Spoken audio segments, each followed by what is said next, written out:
Have you guys ever wondered about something? Like, sometimes when I hear the word wonder, I think of like somebody who's just in amazement.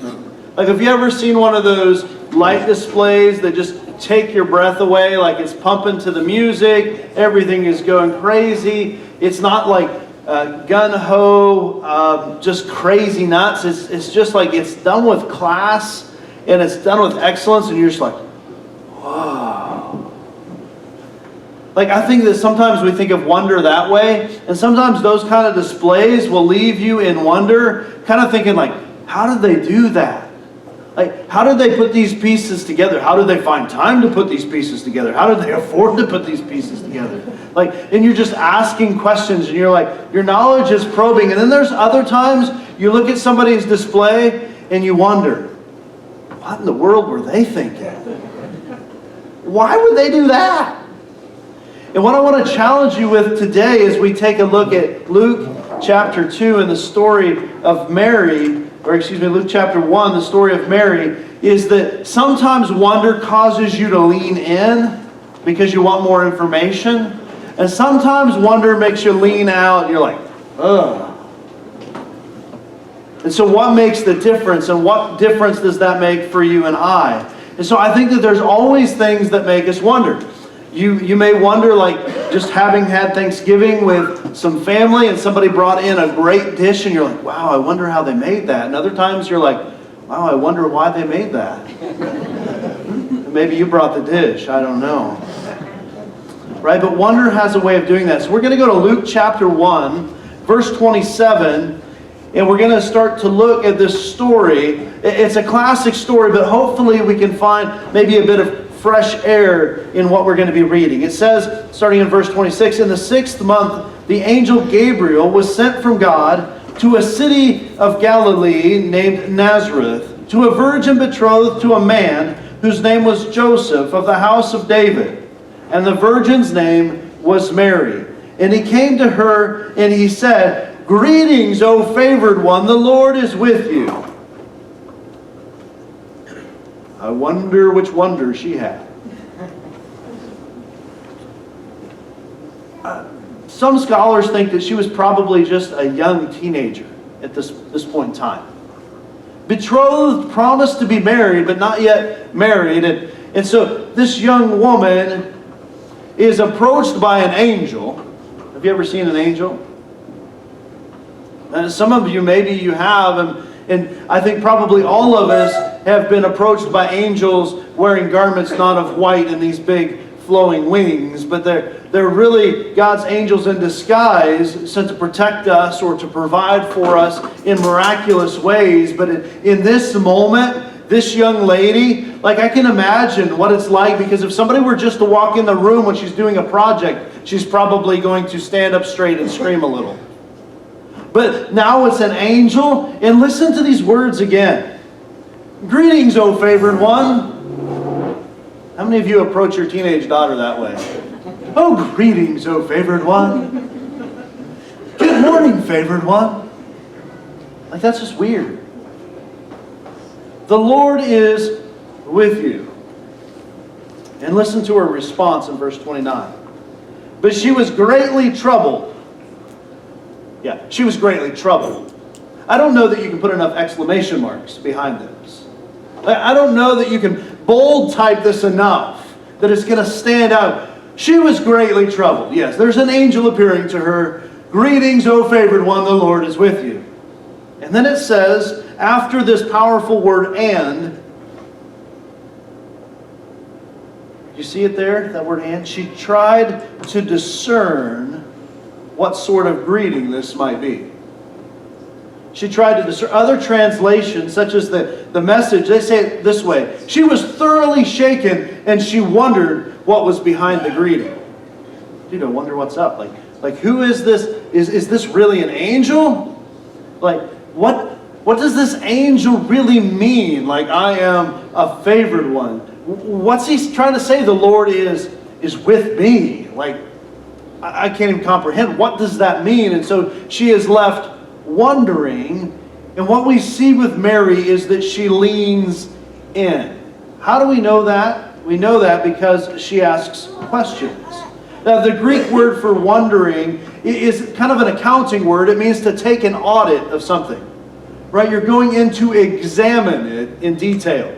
Webster defines it as a methodical examination, right? You're going in, you're dissecting it, you're trying to figure out where reality really is. And so she's leaning in to take a closer look, to examine it a little bit further. It's kind of like if we go back to this idea of a lighting display. If you could think of anything in your life that you have an interest or a passion in, and somebody does that really well, you kind of want to lean in, right? They do the lighting and you kind of have an interest in the lighting, and so you kind of lean in and you ask questions because you want to know how they did it. If somebody makes a dynamite apple pie for Thanksgiving, you want to lean in and see if maybe you can glean some of those informational pieces, right? But if somebody makes one of those apple pies and the apple pie is, well, not good, you may want to lean out. See what I'm saying? But Mary does the opposite. She goes in for a closer look. And I wonder what we would do if something like this were to happen to us. You were just going about your day, you're getting ready for company to come over, and an angel appears to you. Do you lean in or do you lean out?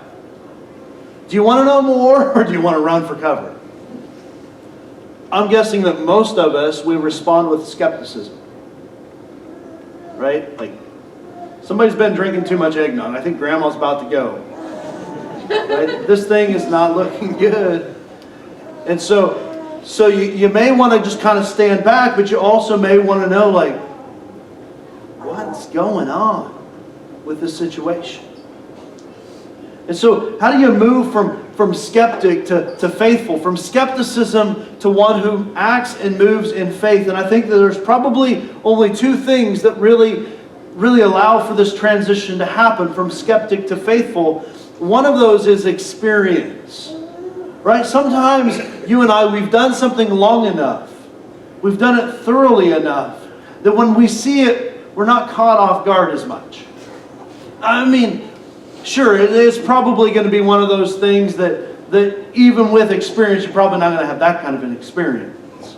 Right? But you've seen God moving. You've seen Him active in your life. And so now an angel shows up and you're like, okay, this is weird, but I kind of want to know more. Like, I kind of want to know, like, what's it like to visit with an angel, but now I'm here visiting with an angel and I don't know what to do. Right? So we have an experience that allows us to lean in a little bit closer. And the other thing is evidence. Right? Whenever things accumulate that kind of point to a specific outcome or a specific hypothesis that you might have, you begin to think, oh, this actually could be a thing.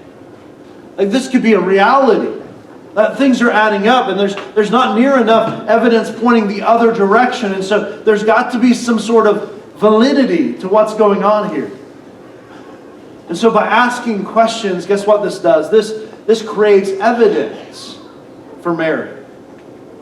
We're going to see some other evidence take place in this story as well, because if we go back in chapter 1 a little bit further, we see an angel appearing to another guy. His name is Zechariah. As a matter of fact, it says in chapter 1, verse 18, and Zechariah said to the angel, "How shall I know this?" Well, let's give you a little bit of a backstory. So Zechariah is also told that he's going to have a child. Well, he and his wife will. But it also says that they're well advanced in years. Zechariah's job is that of one of the Levites, and he goes in and he burns incense inside of the temple. And while he's doing his job, the angel appears to him. The angel tells him, like, not only are you going to have a child, you're going to have a son. His name's going to be John. He's going to do all sorts of great things. He's going to lead lots of people, out of their complacency and into a relationship with God. He shouldn't do any crazy things like drinking alcohol or cut his hair, and he's going to be a different kind of dude. And Zechariah's like, how shall I know this? For I am an old man, and my wife is advanced in years. Right? The angel's like, okay, I'm an angel. I'm talking on behalf of God. God who makes the heavens and the earth. The same God that you're in there worshiping. Like if God says it can happen, it can happen. But instead of Zechariah leaning in, we notice something about Zechariah. He's leaning out. His response is not one of faith, but rather one of doubt. Not one of certainty, but rather one of uncertainty. How can this be? Like, I'm too old for this. I should be a grandpa. We don't have kids right now. No, thank you. Not right now. It's kind of a crazy story. Right, but Mary, on the other hand, presented with a very similar situation. Instead of leaning out with uncertainty, she leans in with faith. But it's not like a blind faith. Blind faith is one of these things. Somebody tells you something like, hey, I believe that you're going to win the lottery. And so you go out and you buy a ticket because you're like, dude, somebody told me I was going to win the lottery. So I have faith. This is going to happen. Right? Go get the magical numbers. Let's make the magical money fairy appear. And let's make all of our dreams come true. Christmas gifts for the whole group. Right? So we can step out in blind faith, but Mary doesn't do that. She has more of a providential faith, more of a seeking faith. She wondered, she had a methodical examination of the evidence. She wanted to know more information about this thing that she believed to be true. And so she begins to accumulate that. Another difference might be that we could say that Mary had an open mind to what was being said of her. Zechariah, on the other hand, kind of had a closed mind. How can this be? You might view it maybe in more of an optimist versus pessimist kind of a thing. Many of us, like if we're presented with something that seems too good to be true, some of us are going to lean in and want to know more. Others of us are going to be like, run, whatever. Like this can't be. Probably more often than not, we're probably right. But every once in a while, we're going to miss out on a miracle if we tuck and go. And that's not what Mary does. So skepticism leads you to seek answers. Faith happens in stages. Probably all of us have seen a toddler begin to walk. Right? The exciting moments when they take those first steps. You know, and you're encouraging them. And then a couple months later, you're like, what in the world were we thinking? But you're encouraging them, you know, and they kind of stand up and they kind of do one of these things. And you kind of hold their hands and they kind of do a... And then they get the whole diaper butt thing going, poof! Pick up and start it all over again. Pretty soon they're pulling themselves up, right? And they're kind of stepping away. And before too long, they're walking to mom or dad. Right? And you're like, oh, this is so awesome. Get the camera. Get the camera. We're going to miss it. That's how faith is developed. And I know across the board in this room, we have people that are in all different places in their spiritual walk. Right? Some of you are still in the crawling phase. But you're investigating. Like, who is this Jesus thing? What does this mean? What does this look like? Some of you, you're beginning to pull yourself up a little bit. You're leaning in just a bit more. You're taking a few more risks because you've seen where you've stepped out in faith that sometimes there is a response to that. There's some evidence that comes along that says, hey, maybe this is possible. After all, you see all the big people up here moving around and maybe you're a little bit curious. And so you began to step away and walk on your own. Right? Maybe it's a first step. Maybe you're off to the races. Right? Maybe you're up at the TV changing channels. Maybe you're off in the bathroom unrolling all the toilet paper. Right? Getting yourself into trouble. Right? Maybe you're a big kid. Right? And the big kids encourage the other kids to come along. And maybe you're a reproducing adult that's trying to encourage others to get up and to walk by faith. And that doesn't mean that you know what tomorrow's bringing, but you're bringing other people along. And guys, the only way that this happens is by small steps of faith in moving from skeptic to somebody who's working and living by faith. Right? And so where are you on this journey? And how can you maybe get from one point to the other? And I want us to take a little bit of a deeper look at the life of Mary and some of the questions that she asks so that we can have a better understanding of this. Chapter 1, verse 34 is where we're going to look next. And it says, "And Mary said to the angel, 'How will this be, since I'm a virgin?'" Now, you've probably heard this story before, but just in case you haven't, so an angel comes to Mary and says, "You're going to have a baby," and she's kind of like, "I'm not married. I've not really done the necessary, things to have a baby. And so how does this happen? How does this happen?" And so step one really is disbelief. Right? We have a disbelief in what we're hearing. And somebody might speak into your life, and they might speak into some truth, but it might challenge you in such a way that you're like, "I don't know if I can buy this. I don't know if I can buy that Jesus really is the Son of God. That's a little too far-fetched. I don't know if I can really buy that, he was born of some virgin, like wrapped in swaddling clothes and placed in a feeding trough. Dude, that's way out. He, if he existed, like Jesus, Son of God, definitely would not have been crucified on a cross. Like, that doesn't make sense. That's like a coward's way to go. Like my God, he would come in and he would just annihilate everybody that's in front of him. So maybe you're in a phase of disbelief. Maybe it's not even about God. Maybe the disbelief is about that God can use you. I mean, how many times do we come in and thinking, you don't know me, like you don't know the mistakes I've made. You don't know the choices, the chances that I've taken. You don't know how much I've fallen. You don't know how much I've hurt, how much hurt I've caused. You don't know how much doubt exists inside of me, how much fear is constantly propelling me to do the exact opposite of what you're talking about. You don't know me. Maybe you're dwelling in the land of disbelief. But I want to encourage you to find the strength to take a step of faith. Right? It doesn't have to be a big step. I'm not expecting that. I don't expect you to go from 0 to 60 in 2 seconds. Right? I want you to take a small step of faith. A small step towards God. A small step towards belief. Seek out some evidence. Lean in, if you will, and ask some questions. And maybe this is an opportunity for you to write down a few questions that you need to ask God. Maybe for the rest of this message you tune out because this is exactly where you need to be. And you and God, you have your own little quiet conversation. And you go, "God, this is where I'm at. God, you know my disbelief. You know that I'm wondering and I don't know whether to go out or to go in. And I don't know what the rest of this stuff means, but I'm still stuck here." And maybe this is an opportunity for you and God to have a little bit of a dialogue. Ask some questions and see if He won't give you some answers.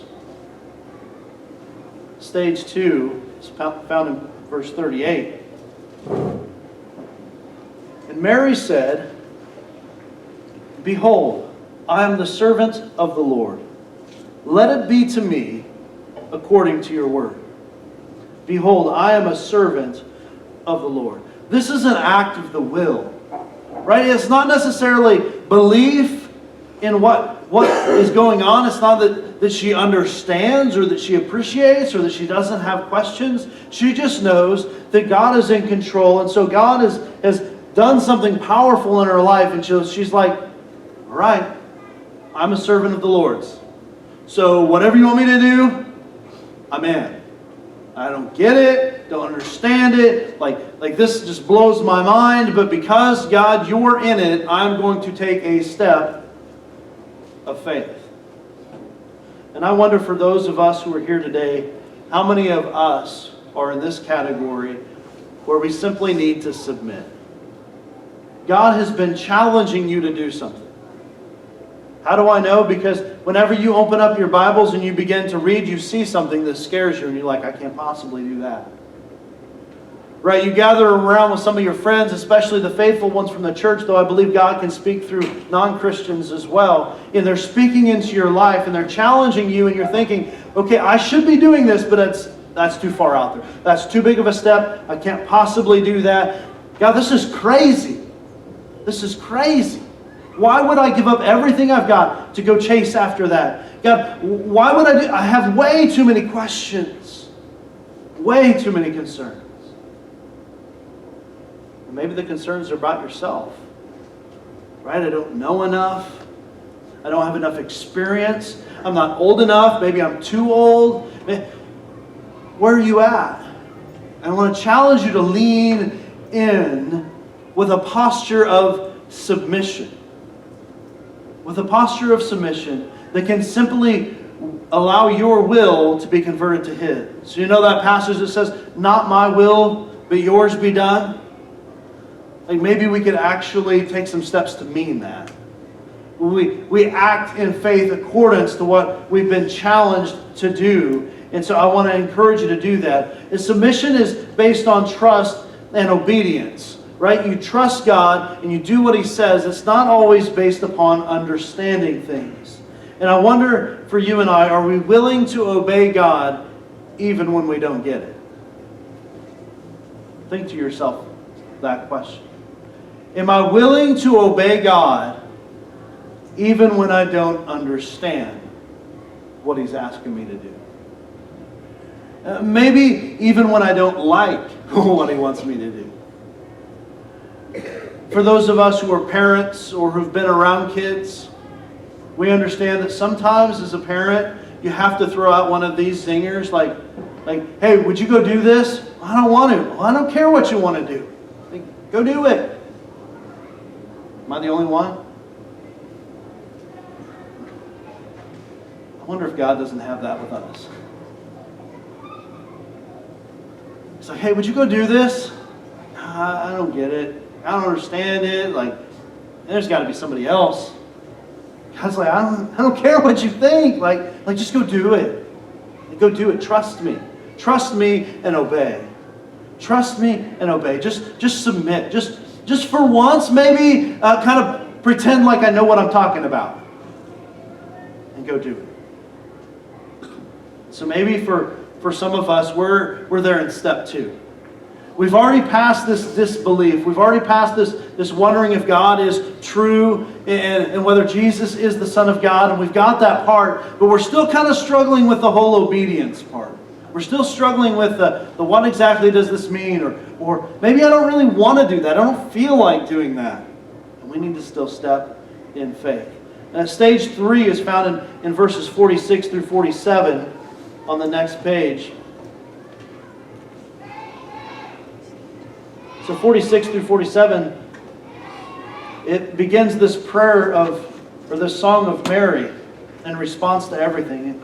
And she says, my soul magnifies the Lord, and my spirit rejoices in God my Savior. For He has looked on the humble estate of His servant. For behold, from now on all generations will call me blessed. Right? Her soul magnifies. It glorifies what's being done here. So stage 3 is that of acceptance. Right? We move from this disbelief to submission to acceptance. God has given me something, and I've begun to walk by faith, and whatever God is going to do through me, I believe He's going to do it. I believe, I have faith that He's going to do it. Have I seen it happen yet? At this moment, had Jesus been born? No.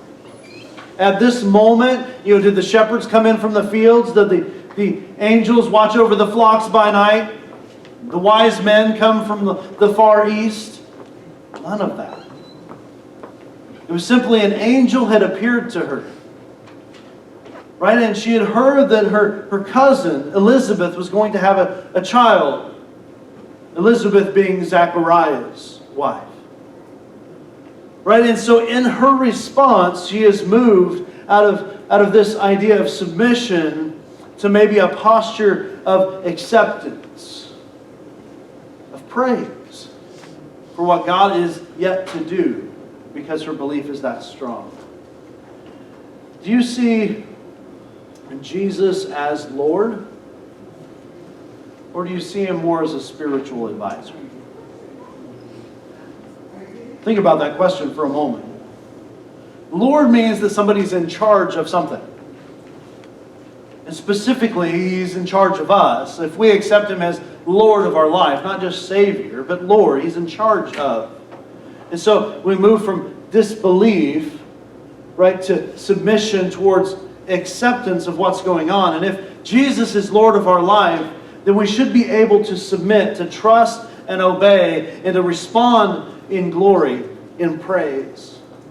Right? But when Jesus is just a spiritual advisor, and I know that we've got some of you here in that camp today. Right? You believe Jesus is a good guy. He's probably the Son of God. He's done lots of great things, like raising from the dead. And every once in a while you'll ask Him for advice. And upon receiving that advice, you'll make this careful examination of what you really want to do. Okay, I've got Jesus' feedback now. So, do I want to go ahead and do with what Jesus said, or do I want to kind of do my own thing? Right? And how many of us, when we trust Jesus just as our spiritual advisor, we kind of weigh this like, I don't know, how much is this going to cost me? Do I really understand this? How big of a step of faith is this going to be? I appreciate the feedback, Jesus. You're probably right, but I'm going to kind of go over here and do my thing for a while. Maybe we can catch up later. And the challenge with Christmas is that it presents us with a dilemma. A dilemma that can only be answered if we respond in faith. But the problem is, it's such a big thing that all of us enter in skeptical, and we have a choice to make. Do I lean in out of curiosity and out of faith? Or do I lean out of doubt and fear? Do I trust enough to step out of my disbelief one small act at a time and to accept, to submit to the will of God and pursue after Him and bring Him glory in following after His steps? You see, instead of asking Jesus what's going on, for many, faith is a selfish thing. It's what's in it for me. Right? He's the spiritual advisor. What's in it for me? We should be asking, who am I? Take a look at Psalm chapter 8, verses 3 through 4. This is found on page 450 in the Bibles we provide. Psalm chapter 8, verses 3 and 4. When I look at your heavens, the work of your fingers, the moon and the stars, which you have set in place. What is man that you are mindful of him, and the Son of Man that you care for him? As when we come into the presence of the King of Kings, when we come into the presence of Jesus, God with us, Emmanuel, right? We can either go, you know what, this is kind of about me, and He's done this for me, and man, it's amazing. And so sometimes I can kind of lean in, and sometimes I can kind of lean out, because Jesus He's just my bro. Like, He's just a spiritual advisor. We're going to do our thing. Or He's actually in charge of, He's Lord of your life. And then it leads you to respond kind of like this. Like, dude, God, what makes me worthy of this? And I think that maybe that was kind of Mary's posture. It said, Mary, I have found favor. You have found favor with God. In verse 30 and in verse 31. And behold, you will conceive in your womb and bear a son. You shall call his name Jesus, and he will be great. He will be called the Son of the Most High, the Lord of God. And you'll give him the throne of his father David, and he will reign over the house of Jacob. This means he's in charge, guys. And how will this be? And she leans in. She's trying to, as it says in verse 29, discern what sort of greeting this is. I hope that Christmas time leaves you with a little bit of wonder, with a little bit of self-examination, with a little bit of maybe biblical examination of what is the truth of God, and where are you on this journey? Right? Are you still in this court of skeptic, or are you moving towards a faithful follower of Jesus Christ? What do you need to do today to take another step of faith moving forward? How might you lean in a little bit more and maybe answer or seek the answers of some of your burning questions? See, faith is not done by you. And many times we think that, but something about faith is that it's done within us. And when faith is done within us, I believe that that's a miracle. God is doing something miraculous inside of us that causes us to forfeit everything that we are and to pursue after Him in crazy radical ways. And we begin to do like what we talked about last month, we swim upstream. Right? Because God is doing something at work within us. And I wonder, think about this question for a moment. Would you accept God's will if you knew that it would cost you everything? Would you accept God's will if you knew that it would cost you everything? Take a look at the end of Luke, Luke chapter 24.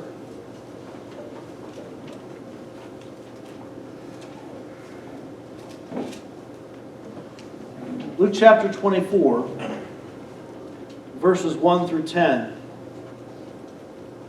But on the first day of the week, at early dawn, they went to the tomb, taking the spices they had prepared. And they found the stone rolled away from the tomb. But when they went in, they did not find the body of the Lord Jesus.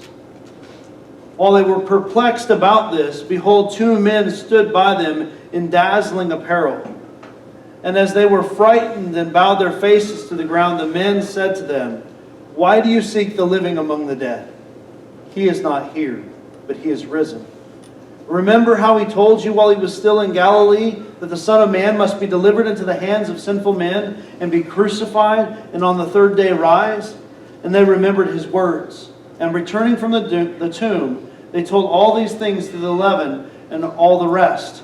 Now it was Mary Magdalene and Joanna and Mary, the mother of James, and the other women with them that were told these things. Mary, the mother of James, James the half-brother of Jesus, because he was born to Mary and Joseph. Mary, the mother of Jesus, was one of the first on site at the tomb on Sunday morning when Jesus came out alive after being crucified. But there were 33 years of life where she knew as a young teenager, betrothed to be married but not yet married, that if she accepted this command on her life, it was going to come at a high cost. People were going to make fun of her. They were going to ridicule her. And worse for any mother is the ridicule that comes on who people believe to be your bastard son. This illegitimate child that at best was probably the son of Joseph, but conceived outside of marriage. And this was the life that she ascribed to, the mother of the Son of God. No pressure there. And live your life and try to make sure that, every time that the kids get in trouble, your son's not one of them, because after all, you wouldn't want to lead astray the Son of God. Imagine the amount of pressure. Would you accept God's will if you knew that it would cost you everything? Gosh, this is the faith of Mary. This is the faith of Mary. But it's also the faith of Jesus. Jesus accepted the will of God, and He took the form of man, and He walked the face of this earth, and He became obedient to death, even death on a cross, because it was the will of God. And in that moment when He was praying to God in the Garden of Gethsemane, if it is at all possible that this cup could be removed from me, God, if I don't have to die, can we not do that thing today? That He was submissive to the will of God, and that He stepped out in faith. And now I want to challenge the rest of us to step out in faith and to believe that Jesus is who He said He is, and believe that He can work a miracle in our life, and to believe that by one small step today, by one powerful question churning inside of our mind and in our heart, that we can move one step closer to God, and we can step out in faith to follow Him. So I ask you, what's your next step?